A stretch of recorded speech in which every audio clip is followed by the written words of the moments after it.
Counter blast है जो कि हम पे किया गया है, क्योंकि इनकी तरफ से आने वाली धमकियों पे हमजा हबीब ने 13 मई को हुई दरख्शां थाने कराची में एक एप्लीकेशन दायर कर दी थी साकिब खान चदर के अगेंस्ट। तो आप ये बताएं कि ये बंदा 16 मई और 17 मई की दोपहर तक अगर हमजा हबीब का नंबर ढूंढता रहा है, जिसके सबूत हम NCCI को मुहैया कर चुके हैं, तो इसने ये किस तरह क्लेम किया अपनी FIR में कि 13 को इस नंबर से साकिब खान चदर को कॉल गई है।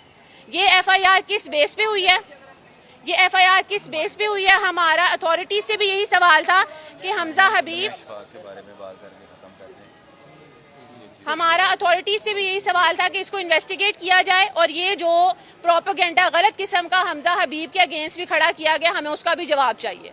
दूसरी बात, मैं मरियम नवाज साहिबा का बहुत शुक्रगुजार हूँ उनकी कि उन्होंने हमें वक्ती तौर पे फ़ौरन से जैसे ही हमारी कंप्लेन गई और हमारे एविडेंस सबमिट करवाते ही हमें सिक्योरिटी प्रोवाइड की है। हमारे घर में भी है, क्योंकि हमारे लिए ये सारी सिचुएशन हैंडल करना बहुत मुश्किल हो गया हुआ था।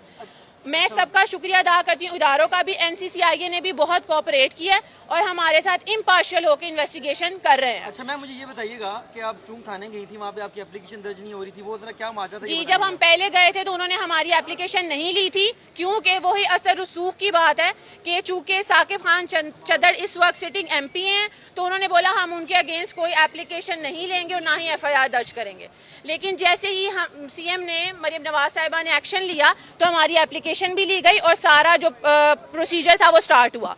दूसरी बात मैं ये करना चाहूँगी कि मैं बहैसियत वकील भी पंजाब बार काउंसिल से दरख्वास्त करती हूँ कि मियाँ इशफाक के अगेंस्ट एक्शन लिया जाए।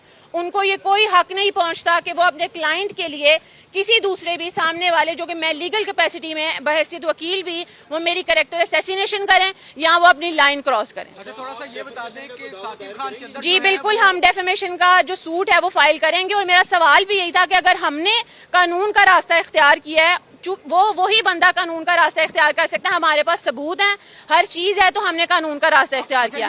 इनके पास था तो ये भी करते, ये लेके आए सबूत। और ये बता दें कि साकिब खान चदर सिर्फ इंतकामी कार्रवाइयां जारी रखे हुए थे या वो अभी भी ख्वाहां थे को मोमिन इकबाल से शादी करना चाहते? जी, मेरा ख्याल है आप लोगों को ये चीज बिल्कुल क्लियर हो जानी चाहिए कि 2.5 साल से किसी किस्म का कोई ताल्लुक नहीं है हमारा उनसे या उनका हमारे से।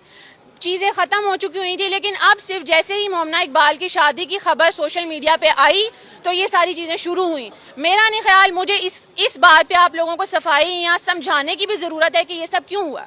और अगर आप कह लें कि जी ये कुछ और मामला था, ये अपना रिकवरी सूट फाइल करते हैं, जो कि तमाम तर जो भी एक्विजिशन लगाए गए हैं झूठे हैं, ये झूठे हैं, ये कोई भी चीज़ साबित नहीं कर सकते। मैं कह रही हूँ अगर